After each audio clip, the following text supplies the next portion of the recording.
a moment, a season in my life. I put you in my plans. I did what I thought was right. I worked so hard just to watch it die. Sometimes you have to leave some things behind. Hey, it's Blastzone Mike. Welcome to Blastzone Mike's FireRock TV show. And today I truly have a legend, Dave Angstrom. He, as I was growing up, and my friend Andy Hott was growing up pretty much, there was one band that was on the radar in Kentucky, and it was the band that he was in called Supafuzzed. Style. Oh. One thing that I have to say before we get started, and Andy Hott says the same thing, Dave and Supafuzzed was one of the most underrated bands in the world. If they would have had the right push, they could have been as big as any other band. And I'm glad I'm here sitting here talking to him today, and that's true. That's true. I mean, in Kentucky, like you told me, we were talking yesterday, and you said you couldn't believe how many Supafuzzed shirts was at Ripple Fest. You were like, was that kind of wild for you? No, it was Zeth and Doug. They wear them, so that's nice. And Luna Soul, they. No, I think anybody that gets to play music.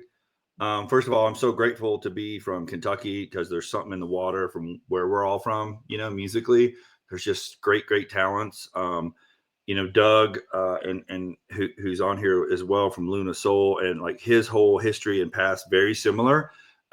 Just a different city and kind of a different, a little bit of a different sound, but yeah, same thing where everybody was just kind of slugging it away. And, his band, Horse was just absolutely huge, out here in Denver. But yeah, it's really funny when I first moved out here, I was used to like walking when I first started dating, Jen, my wife, and she was coming to Kentucky from Denver. We went to a farmer's market and somebody working at the farmer's market started going whoop, whoop, and just started screaming Supafuzzed. And she was like, what the hell is happening? I was like, I don't know. People are crazy here. But yeah. And I think that, anytime that for me, it's about like a connection of the music and the vibe and the musicians, but it's really, it's the scene, it's the people, it's the venues, it's, the promoters, it's people that really kind of get behind us all. Because there were just so many great bands. And Andy can tell you this as well. And you know, too, because you book shows for us. In our minds, we were huge in Supafuzzed. We were like, we've made it. We've got a band. Yeah. So, yeah, no, it's good, man. It's a good scene. I'm super, super honored and proud to be from Kentucky. Do you think that Supafuzzed could have been bigger with a bigger push? I think we did what we were supposed to do. I think that, I don't, it's weird. I've never really cared, and Doug will have my back on this because I think we're the same. Like it never mattered to me how big a band was. It never mattered. Like when you look at like numbers, like I don't give a shit about stuff like that. I just want to play music, man. And yeah. When we played in Supafuzzed or in like the new Luna Soul is very similar. I'm also blessed to get to do stuff with a band called Hermano. Like when you play in those environments and you've got the scene is like the heart and soul of the scene is there with you as well. But musically, you just click. I don't need money for that. I mean, I've got Marshalls. That's all. I've got Les Pauls and Marshalls. I'm happy. Like life is good. Yeah. Killer family, killer wife, killer friends. Yeah. Like life is great. So now I don't ever think about stuff like that. It's wild, going back, and now you are fixing to re-release the Supafuzzed stuff on vinyl, and I don't know if that's a secret or not. If it is, I can get her to edit it. But for them to come on vinyl, man, is amazing because some of us that have been fans of yours since the beginning are going to rush out and buy them because, music sounds so much better on vinyl. How did that come together, Dave, you all doing it on vinyl? That came together really because of my relationship and the current, vibe with Doug and Zeth with Ripple, I've just become really good friends with the guy that owns that label. Doug will tell you, we were in Las Vegas with him this weekend, and Todd Severin is just such a music lover. He just Todd's amazing. loves, Not to interrupt you, but Todd is amazing. Todd, Yeah. I mean, he sent me so much vinyl over the years, and Oh, right on. I appreciate him. He kept this music alive and done it the right way. And so as you're saying, Todd and you become really good friends.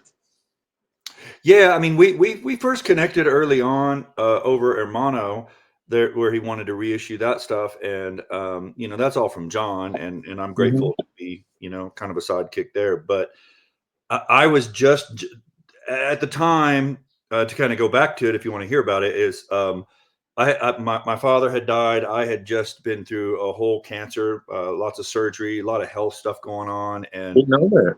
yeah, and I was really in a place of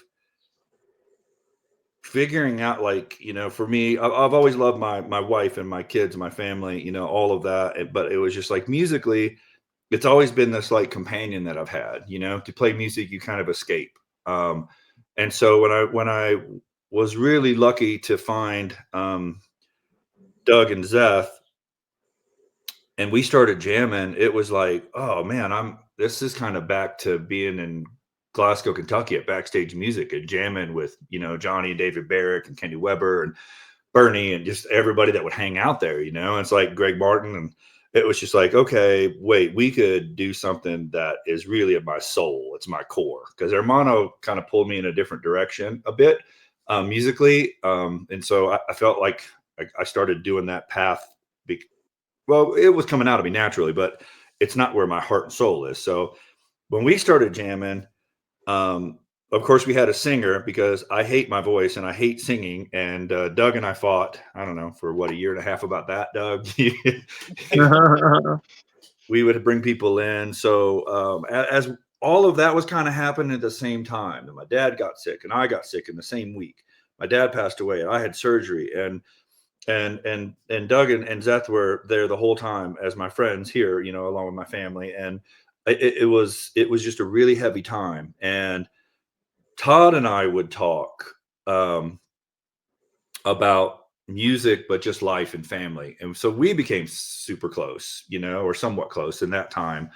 And I just loved his heart and soul, because we can talk about music, but we can talk about Depeche Mode. It doesn't have to be, the same genre, and sometimes when I talk to people, it's all about the same genre. And we all have tastes that are so broad, musically. Oh, yeah. I mean, I love Tom Waits, man. That's I'm into just all kinds of stuff. And so it was really cool. And I happened to text Todd at my mom's house when I was there taking care of her after my dad had passed and taking care of some things. And was just like, hey, at the time we were called Wolfhound, but my wife said that sounded like we were 15-year-old stoners and we should just I called Doug and Zeth, and it was like, what do you think? And Doug, actually I texted him, and Doug was like, yeah, I'm 100% down. Let's use Luna Soul. Because it was supposed to be an ever evolving project. So it's a long story, but I just kind of would have these moments with Todd where it's like, we could do this. And the more we've talked, he just kind of reached out about Supafuzzed one day on text and was like, would you be into that? So we're going to try it, see if anybody buys it. I'm stoked to get it on vinyl, and Jason's kind of remastering and tweaking some stuff in his studio there in Lexington. So it'll be great, man. I can't wait. So let's shift gears and talk about Luna Soul. When Luna Soul first come on the scene, you had girls in the band. What happened with that? Why is there not females in the band like it was in 2015 or 16? Well, I look terrible in a dress, for one. I knew something was coming from Doug. I think you look great, Doug. You just, hey, look, you look like dude looks like a lady in the elevator. You'd be like John Codner. You don't want to see me in that dress. It's not attractive. That's funny. What's Honky say? 10-pound sausage in a 5-pound bag or something like that. That's funny. Yeah, I mean, so when I moved out here, I put a post in Craigslist trying to find people to play with. We started that project, and they're great friends of mine. I love everybody that's been in the band, and I'm super grateful. But it was kind of an evolving project, and Uh-huh. the more musically I wanted to evolve and kind of get away from that one sound. I wanted to be more bluesy. I wanted to jam. I didn't want to sing, but that was mine and Doug's fight, and he won. Um, you know, Well, Dave, we just couldn't find anybody that could do it better. yeah, right. Yeah, I like that. Doug just didn't want to split the pay. Our $50 we get. You didn't want to share the beer, huh? Yeah, he's like, we only get 6. If there's 3, we each get 2. Yeah, that's funny. Yeah, so I created that, and I actually even drew up something with everybody up front about with the first lineup, like, this is supposed to be fun. It's going to be ever evolving. You don't have to stay. I don't want to be tethered to anything, and everybody seemed cool about that. And then, we started this version of it as another band name because I really felt like I was going back to my roots. And I was like, I didn't feel like I captured that with the first 2 Luna Soul lineups and band and albums. I think there were moments on there, but it really wasn't where I wanted to be. But as soon as I started jamming with Doug and Zeth, as crazy as hell as they both are, it was just like, it was magical to me musically. So that's kind of like that evolution. It was meant to be that way, but I'm kind of loving where it is right now. I feel like I went back to my home. It feels nice. So, is the new Luna Soul album out now, or is it coming out? No, it's out. It's on Ripple. Yeah, we can get Todd to get you a copy of it. It's on all the streaming platforms if anybody wants to check it out. Yeah, it's doing really well. It's been like September 20th. It was released September 20th. Oh, it's already, it was released later. I thought you had. Yeah. I could have swore you had something new coming out, but I might have been mistaken. No, we're just trying to get along and divvy up that beer right now. Things are. The 6 beers didn't last long. No, they're gone quick. So is Ripple going to go re-release the older stuff from Luna Soul, or are you just going forward with something new? Yeah, I don't really feel the need for that. And my buddy Dave, who actually helps Supafuzzed a lot, he owns Slush Fund that put all that out, and Cargo over in Europe. So, we've licensed that stuff to them, and all musicians license your music, don't give it away. So they were super cool, and we love them all so much. Dave's one of my best friends. So I think that, life has chapters and paths, and this is the new chapter, and kind of moving forward is always good. Thanks for saying that, Dave, because I work for FireRock Music Group, and I'm the A&R guy, and it's so hard to explain to bands what licensing your music to a label is compared to giving it away. And we're the kind of label that we license their music, but we have the band. The band's in charge of everything they do. It's not like we sit here and go, okay, we're going to put out this album, we're going to give you $5,000. It's more like, okay, we're going to put out your album. You got to get PR, you got to get radio, and it's worked. I mean, we've had, like I said, Jeff's band is one of the bands I signed. We're waiting for the vinyl to get ready and pressed, and we got worldwide distribution. But it's so hard to explain. It's so hard to explain to bands what's the difference in licensing and giving your music away. Because most bands just want money, and they don't understand that when you go to a label, you're locked into that label for 3 to 4 years, but not longer. And if you sign that deal, it's a master deal. That means you don't get shit back. Your music's owned by them. And I think at this day and time, so many people are hooked up on digital. The digital is the way to go, and it's not. Physical media is coming back. When you see Marilyn Manson putting out a cassette, that means physical media is coming back. And yeah, I don't want to get on like Cream Magazine, Spin Magazine. They're both printing again. Like, man, we all need it. We all need physical. I mean, we are all in that age group. I don't know about Doug if he's in the age group that He's me and you are. 125. I 125 just years turned old. 21 the other But day. I'm Oh, sorry. 21. but It's been a hard 21 years, Doug. but you know, no, I'm going 56. going back in time, you know, I remember people standing in line for 3 days to get Guns N' Roses records, Oh yeah. and it's not like that anymore. It's just it's so corporate owned that you know, to see Todd doing what Todd does and what FireRock Music Group's doing, which I work for, Yeah. and we're trying to bring physical media back, you know, that brings me to that. I'm gonna ask Doug, because he ain't talked much except for make a few jokes. So Oh, he let's will. hear. Let him go. So, Doug, what do you think about physical media? I mean, where are you at with physical media yourself? Well, I prefer physical media myself because I'm, in the same age group as you guys are, with it, to me that tangible product gives you something to hold on to. And I like listening to an album from start to finish. These new kids, though, they don't understand what an album start to finish is like, and popping something in like that, it's trying to keep up with the way that the people not in our generation is receiving and listening to music.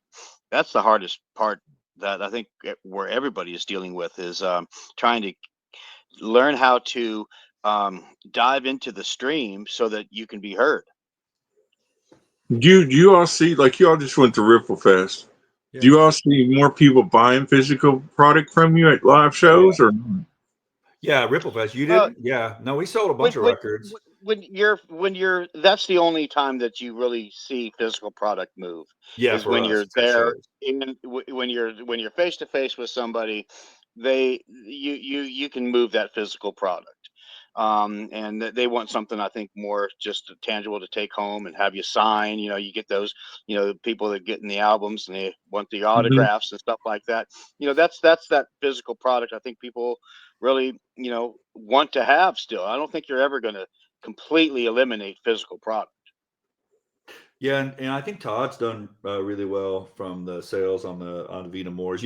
One of the things that we did, like Doug and Zeth and I sat down when we were making the record, and kind of talking about the artwork. A friend of ours, Jennifer Hicks, put all the artwork together. She's awesome. And then Mark at Ripple kind of fine tuned it for the label stuff, which is great.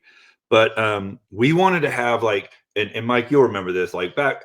Man, you'd buy Molly Hatchet or, whoever Yeah. you're into as a kid. Like, I'd buy Kiss records, and with those, like Kiss Alive 2 with that booklet, I was just like, whoa. I was like, it would just take you to another world. So we purposely put a booklet, a sleeve, something different than just the record in a sleeve. There's an extra sleeve in there, like a 2-page sleeve, because we wanted artwork. We wanted lyrics. We wanted, to tell the story of what was going on. We put photos of us actually recording in the center of it because, we purposely wanted to have artwork that's, for me, kind of jumped out from everything else on the shelf for Ripple. I told Todd that I was like, don't get pissed when you see the album because it's going to be super bright. Like I wanted it, and he loved it. He was immediately like, I love it. But we did all of that on purpose because we're fans too, and we all love buying records. I still, my wife, it drives her nuts. I buy records constantly, but that's what I do at night. I get done with work and I put on a record and pour a beer, make dinner. Like, Well, the thing about Todd is he's good at matching the color of the vinyl I with the know. color Yeah. of the sleeve. I mean, and he's talked about that before. We've done interviews and talked and everything. And he's like, I try to figure out what color of vinyl is to the cover. That way they kind of match, and he does a good job of that. I mean, Yeah. it's pretty amazing what he comes up with. What color did you all end up with for your vinyl? What would you call that one, Doug? It's a good question. It's kind of like it's a turquoise, um, blue kind of marble. Yeah. It's not a solid color. It's some, various shades of blue, and I Yeah. like It's it. Oh, cool. I cool, like it a cool. lot. Yeah, and I mean that's not how many vinyl you put out now there, Dave? How many records? Oh God, I don't know. Set 3, 4, 17. I don't know. I don't know. I don't have a clue. You don't know? Couldn't tell you. No, That's funny. just keep playing. Are you all doing another Hermano album, or is that pretty much done with? We talk a lot. There's some big news coming out about Hermano soon. I can't say a whole lot about, but no, we're really good friends. So it's been I don't know if we'll make another record. There's a full live version of Hellfest from 2016, I think, coming out that Jason helped us mix from a DAT tape. He like pulled it all apart and like it sounds crazy good. He's amazing, Jason Groves. But yeah, there's that going on, and it's really interesting with Hermano. I was talking to Mike Varney, Doug. We were texting yesterday. Mike's a good friend of mine. Owns Shrapnel Records. Mike, you might remember Shrapnel and Blues Bureau. Yeah. Mike's a great dude, man, and we've been friends for years. And he texted and he was just like, I love to see that Hermano's giving Luna Soul some clout. And I was like, yeah, whatever it takes. I'll jump on anybody's bandwagon. I just want to play guitar. I don't care. So I think we've done that. We did the same thing in Denver, really, with Doug was in a band called Horse, and Zeth was in a big band out here too. They both were in really big bands called King Rat. And so it's funny out here, like nobody knows Superfuzz. I had somebody come up about Hermano when I first moved here, but that was it. So really starting from scratch with Luna Soul and then getting these guys in there, it's like, oh wow, they've kind of got a built-in following out here too, which is super cool. They've got a lot of friends. There's another band out there that's stoner rock, but I can't remember their name for the life of me. I did interviews with them like 3 times. Abrams is out here. That's Tyler's band from Taylor's band from the first Luna Soul album. He's just so amazing. Bass player is great guy. I think they're called Green something. They're on a stoner rock label too. I cannot remember the name. Yeah, I don't know. I'm not good about keeping up. So I'm good to remember Doug's name, but it's got it here on my screen, so I got that. What do you all got going on for this year? What's the plans?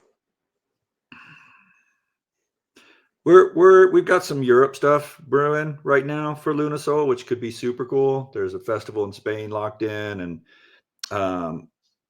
Doug's a big blues booking agent and is always throwing stuff our way. So there's always stuff there. We tend to just do like a show or two a month at the most, and just keep it simple. I'd like to get back to writing. This summer, probably start doing that and start thinking about another record together. But yeah, we're just kind of popping off shows here or there. We're doing 2 nights in a couple weeks with Not Worth It. It's a great band from out here, Brucifer, who introduced me to my wife, and my son's band is going to play. No way.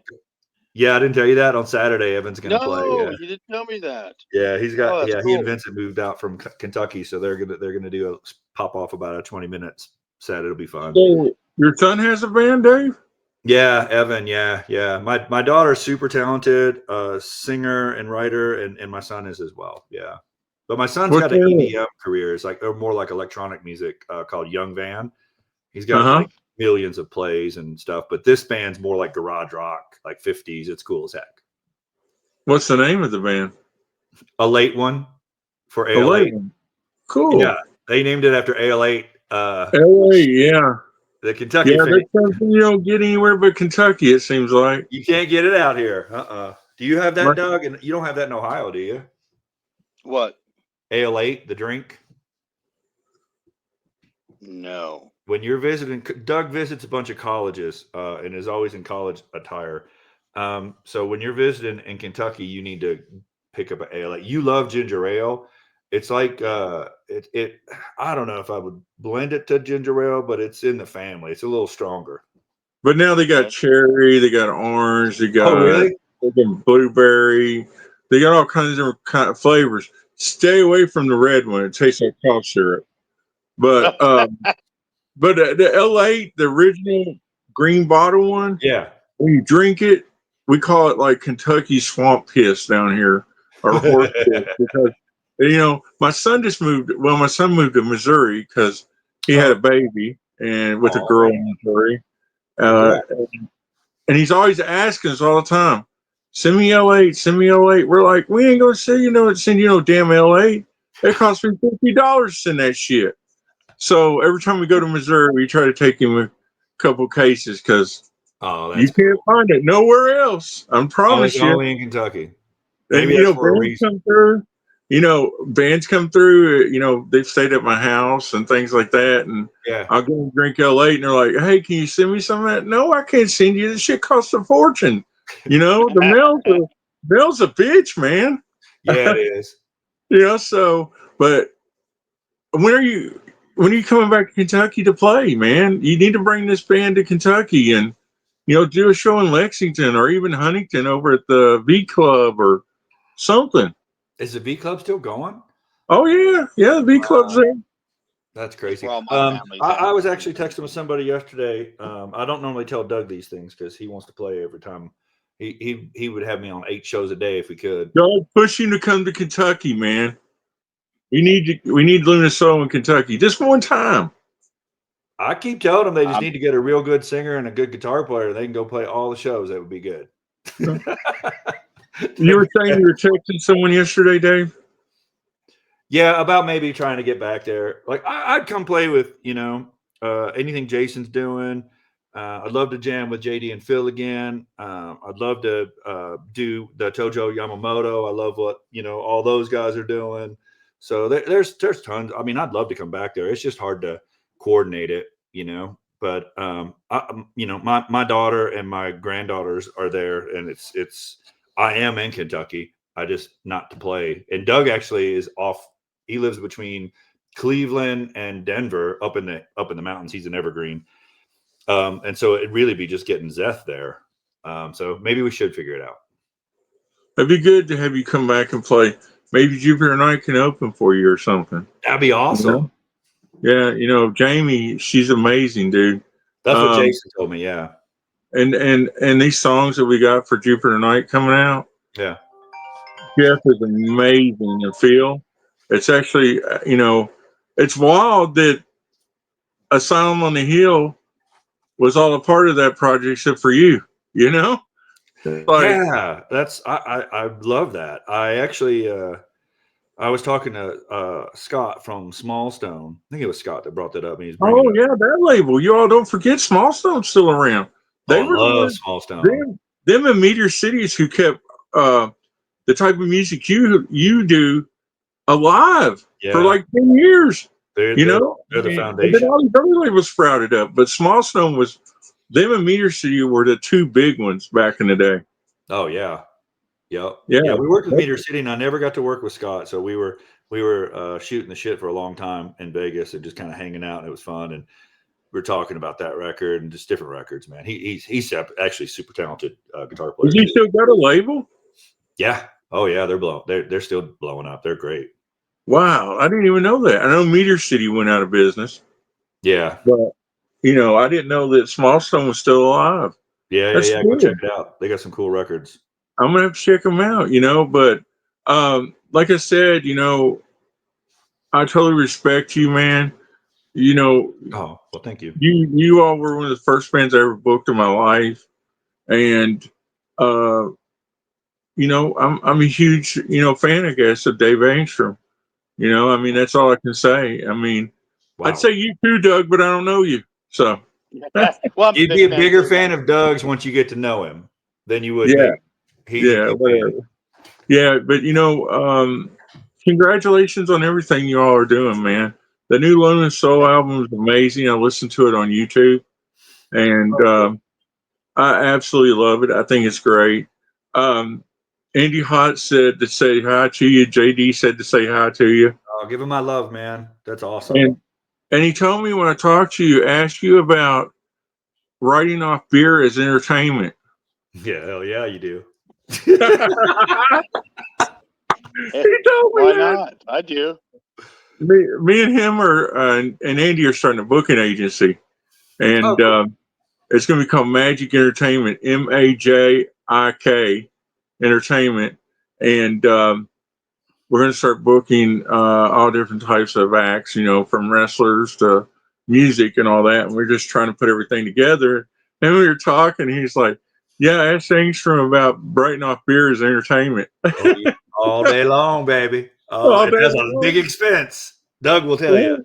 Hey, Yeah. I love your shirt too, Ric Flair, baby. You saw it? Yeah. Ric Flair. I've been loving that this whole time. When Ric you're Flair, putting that now, together, wait a minute, Dave. Now, wait a minute. Now, you got to tell me. And Doug, do you like wrestling? I don't watch any of it to really. Okay. I'm entertained by it. Okay, Okay. I'm entertained by watching it. Yes. Okay. So, Dave, who is the greatest wrestler of all time? Well, for me, I loved Ric Flair when I was a kid. So I knew I loved you for a reason, because Ric Flair is the greatest wrestler of all time, buddy. I don't give a shit what anybody says. At the Armory in Glasgow, they'd have pizza nights and they'd have wrestling, and then the church would show up and preach to us for a while. We just wanted pizza and wrestling, but we'd sit through it like, come on, man. Come on, let's get to it. But so that was like real world getting to see Kiss, because we couldn't see Kiss, so we might as well see wrestling. That was good. So you grew up in Glasgow? I grew up in Glasgow. Doug, you grew up in Chillicothe, right? Is that where it was? Marion, Ohio, Columbus, just north of Columbus. Oh, okay. Well, my dad, Dave, my dad worked in Glasgow for Glass Paving. He was the paver operator. Oh man, for Glass Paving in Glasgow, and when he died of a heart attack in '91, oh man, he was the best paver operator in the state of Kentucky. People wanted him to come, and he worked for E-Town Paving, because I grew up in Hodgenville. Oh, did you? And, okay. Yeah, and then when he come back from Texas driving a truck, Glass asked him to work for him. He bought him a brand new paver just to get him to come to work for him. Wow. So then my uncle was the estimator for Glass Paving for 30 years. Wow. So pretty much my whole family was part of Glass Paving at one time. That's a trip, man. That's hard work too, man. Yeah, and then of course, Kentucky Headhunters come from there, and Blastzone Cherry. Oh yeah. So that's how the Barrick thing came in, right? Well, David, Barrick, and Johnny and I became friends in 5th grade. There were a couple elementary schools, and they would bring us all together, and we all went to 6th grade in the same school in Glasgow, and then you go do 7th and 8th all the way to high school. And we were all in the band in 5th grade, and they kind of pulled the band together for like end of the year or Christmas, some kind of concert. And me and John McGee and David Barrick, we immediately connected and started hanging out. We went out to David's parents' farm, and we're playing out there, playing Rush songs, So yeah, we've been friends since we were 10 years old. Wow, that's cool. Well, I hate to wrap it up, but let's wrap it up. And tell everybody how they can reach out to you, how they can buy the new album that come out. Just promote all that shit real quick. Yeah, sure. Our site is lunasoul.us. You can reach Doug at 855-332. That's funny. You can usually catch it on the bathroom wall in there. Yeah. At the back page of the Westward. Doug's number's all over the bathroom. Doug, is it in the back? Is your number right above the glory hole where people can? No. No. Okay. I love the clarity of that. No. Absolutely fucking not. Yeah. It's so good to see you, dude. It's been a long time. And thanks for everything you continue to do for the scene and all the bands. And when you get your booking thing get together, hook up with Doug, because maybe the two of you, Doug's a booking agent, so maybe you guys could figure something out for us for Kentucky. I'm a Sunday morning sinner in a white church, on my knees praying till it hurts in the back row with all the other lost souls. I'm a double shot of whiskey in a dive bar, a cowboy looking for a wild card I can take home. For the sun I'm long gone.